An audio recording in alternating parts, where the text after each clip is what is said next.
ចាសសូមជម្រាបសួរពុកម៉ែបងប្អូនចា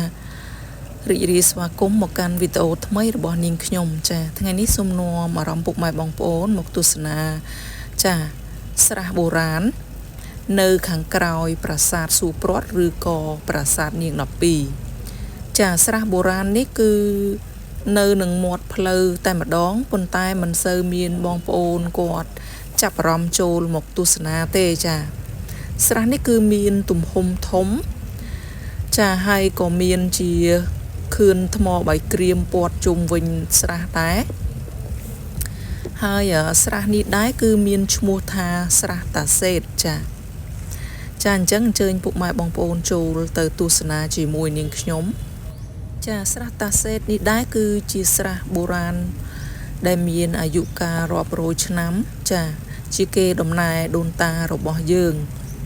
ហើយស្រះតាសេតនេះដែរទោះបីជាខែប្រាំងក៏នៅតែមានទឹកដែរចាប្រសិនបើបងប្អូនចាមានចំណាប់អារម្មណ៍ចង់មកទស្សនាស្រះតាសេតនេះបងប្អូនមកនៅខែភ្លៀងចាគឺមានទិដ្ឋភាពស្រស់ស្អាតចាស្មៅខៀវខ្ចីប៉ុន្តែប្រសិនបើបងប្អូនមកខែប្រាំងក៏សម្រស់ស្អាតមួយបែបទៀតដែរចាគ្រាន់តែមិនសូវមានចារុក្ខជាតិខៀវខ្ចីដុះនៅជុំវិញនឹងទេចា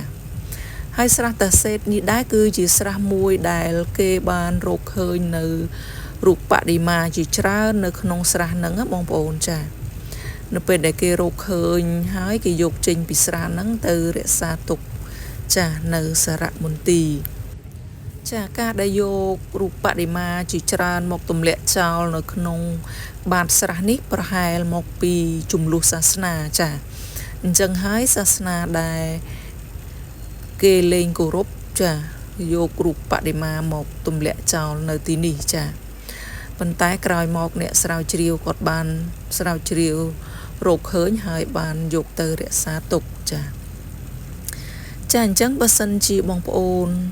មានចំណាប់អារម្មណ៍ចង់មកទស្សនាស្រះតាសេតនេះចាគឺបងប្អូនឆ្ពោះមកកាន់ទីលានជលដំរីចាគឺនៅក្រោយប្រាសាទសួរព្រាត់ឬក៏ប្រាសាទនាង12ផ្ទាល់តែម្ដងចាគឺមានសម្រស់ស្រស់ស្អាតគួរជាទីគយគន់ចាហើយក៏បងប្អូនអាចមកថតរូបលេងកំសាន្តបានយ៉ាងស្រស់ស្អាតថែមទៀតចាអរគុណច្រើនពុកម៉ែបងប្អូនវីដេអូនាងខ្ញុំក៏ឈានមកដល់ទីបញ្ចប់ដែរអរគុណពុកម៉ែបងប្អូនដែលចំណាយពេលវេលាទស្សនាវីដេអូមួយនេះ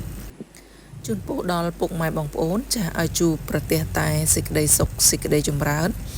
ចាធ្វើដំណើរទៅទីចិត្តទីឆ្ងាយជួបតែសេចក្តីសុខចាពេលនេះនាងខ្ញុំក៏សូមអរគុណសូមជម្រាបលា